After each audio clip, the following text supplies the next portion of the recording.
हाँ जी, hello students, how are you? I hope सब ठीक होंगे।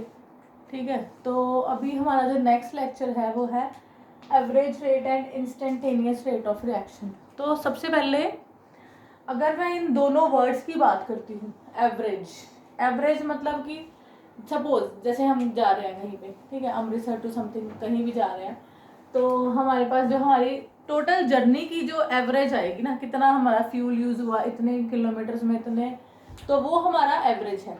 और एक पर्टिकुलर इंस्टेंट पे हमारा कितना फ्यूल लग रहा है, हमारी कितनी एवरेज आ रही है कार की, तो वो इंस्टेंट एवरेज है उस टाइम की।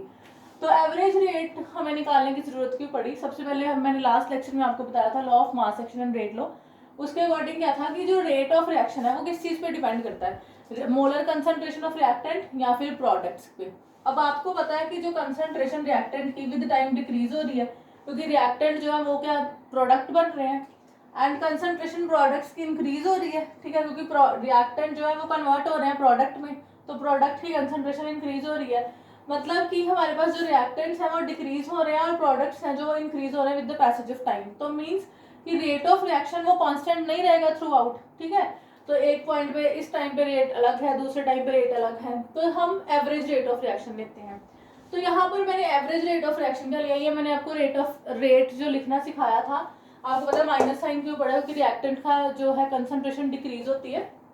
तो यहाँ पर मैंने लिखा है minus delta R by delta T.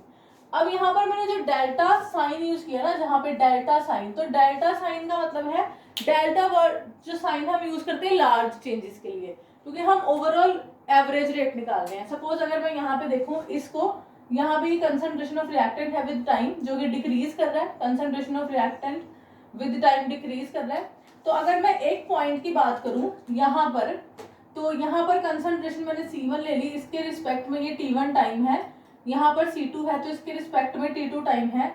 तो हमारे पास जो है minus delta R by delta T, अगर मुझे निकालना हो तो मैं निकाल सकती हूँ C2 minus C1 over T2 minus T1, ठीक है। माइनस ऑलरेडी इसके पास में है, ठीक है। तो ये है कंसंट्रेशन अगर मैं कंसिडर करती हूँ रिएक्टेंट्स की।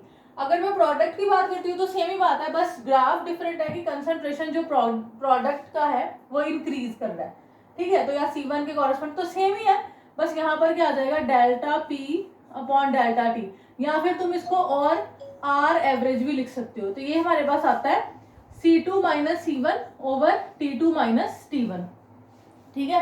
C2 minus C1 over T2 minus T1। But ये तो हो गया एवरेज रेट, ठीक है। एक पर्टिकुलर मैं कह रही हूँ इस यहाँ से यहाँ पर लेके क्या एवरेज रेट है। अगर मैं इंस्टेंटेनियस रेट की बात करूँ तो eight any instant of time rate of reaction, अगर मैं बोल दूं कि इस पॉइंट पे रेट क्या है, इस पॉइंट पे रेट क्या है, at any instant of time is the rate of change of concentration any one of the reactant और product at that particular instant of time. तो यहाँ भी मैं डी यूज कर रही हूँ, डी हम यूज करते हैं स्मॉल चेंजेस के लिए। तो यहाँ पर अगर मैं इस पॉइंट पे मैंने निकालना हो रेट, तो यहाँ से मैं इसका, हाँ जी, इस पॉइंट पे इसका यहाँ से मैं टेंजेंट ड्रॉ करूंगी और मैं रेट निकालूंगी। तो यहाँ पे देखो इस पॉइंट पे क्या है, जो इसका स्लोप है, स्लोप जो इसका है वही क्या है, रेट ऑफ द रिएक्शन, ठीक है। तो यहाँ पर आर जो है इंस्टेंटेनियस क्या है, minus D R upon D T, इस एक पॉइंट पे, प्रोडक्ट के इसमें भी कोई भी पॉइंट ले सकते हो तुम, इस पे, तो वो इंस्टेंट रेट ऑफ रिएक्शन है। एंड स्लोप जो है इसकी वही क्या होगी इस पोजीशन पे, इंस्टेंटेनियस रेट।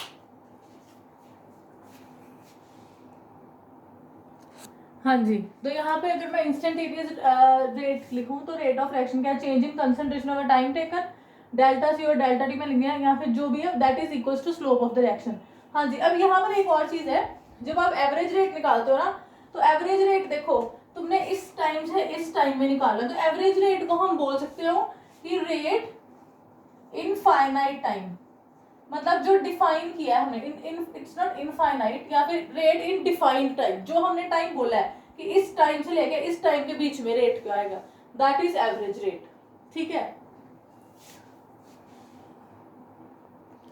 हाँ जी, नेक्स्ट है हमने कैसे निकालना है average rate and instantaneous rate. अगर हम इसके लिए इंस्टेंटेनियस रेट निकाल रहे हैं तो मैंने कहा यहाँ पे आप स्लोप ड्रॉ करोगे, तो इसको यहाँ पे इस पॉइंट पे और इस पॉइंट पे मैंने इसको मिला दिया। अब यहाँ पे इस पॉइंट पे सपोज यहाँ पे कंसंट्रेशन 0.04 है, यहाँ पे 0.03 है, 0.02, 0.01 जो भी कंसंट्रेशन है, और यहाँ पर टाइम जो है 20 मिनट्स आ रहा है।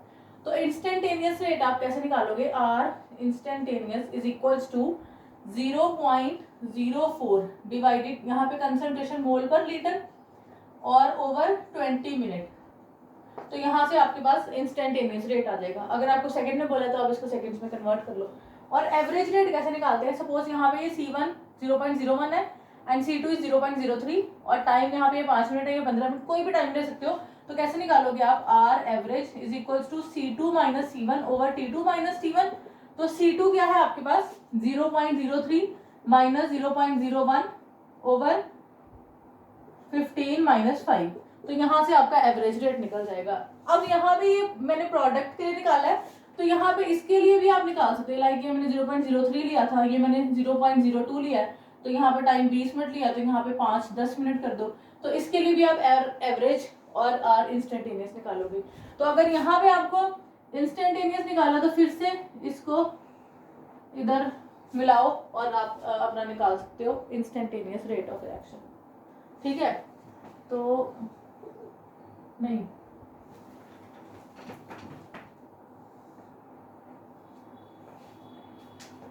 हाँ जी, अब नेक्स्ट है, ये तो मैंने आपको बता दिया एवरेज रेट कैसे निकालना, तुमने इंस्टेंटेनियस रेट कैसे निकालना।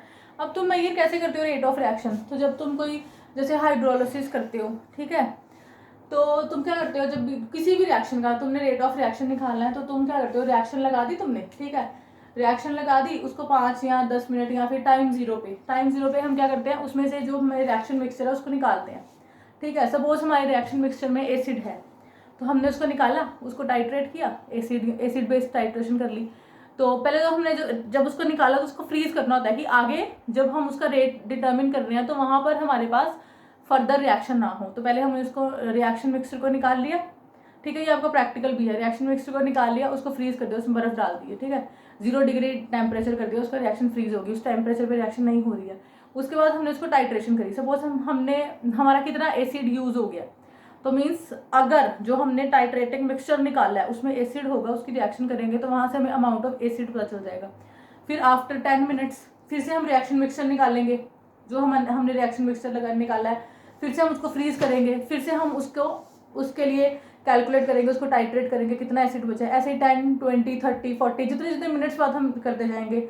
फिर हम उसको इनफाइनाइट टाइम मीन्स 1 या 2 दिन के लिए रख देंगे उसको, और उसके बाद देखेंगे अभी हमारे पास रिएक्शन मिक्सचर में कुछ बचा है कि नहीं बचा है। तो उसके बाद फिर ये सब कुछ करके फिर जितने भी हमने टाइट्रेशंस करी हैं और जितना हमारे पास एसिड बचा है तो उसके लिए अकॉर्डिंगली अभी जो फर्स्ट ऑर्डर रिएक्शन में 0 ऑर्डर रिएक्शन के लिए उसको निकालेंगे, उसकी वैल्यूज रेट कांस्टेंट निकालेंगे। अगर तो तुम्हारा रेट कांस्टेंट 0 ऑर्डर में फिट बैठ रहा है, हम क्वेश्चंस करेंगे, तो वो 0 ऑर्डर रिएक्शन है।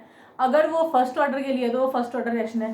तो सबसे, क्योंकि आपको पता है मैंने नेक्स्ट लेक्चर में मैंने बताना है कि जो नेक्स्ट में 0 और फर्स्ट ऑर्डर रिएक्शंस भी करेंगे कि जो रेट कांस्टेंट है वो सिर्फ टेम्परेचर के साथ चेंज होता है, अदरवाइज वो चेंज नहीं होता। तो ऐसे हम rate of reaction practically experimentally determine करते हैं लैब में। तो ये आपका प्रैक्टिकल भी है, इसलिए मैंने यहाँ पर बताया। तो in this way we can calculate average and instantaneous rate of the reaction. जो बाकी रेट लिखना मैं सिखा चुकी हूँ, उसके बाद नेक्स्ट हम टॉपिक करेंगे।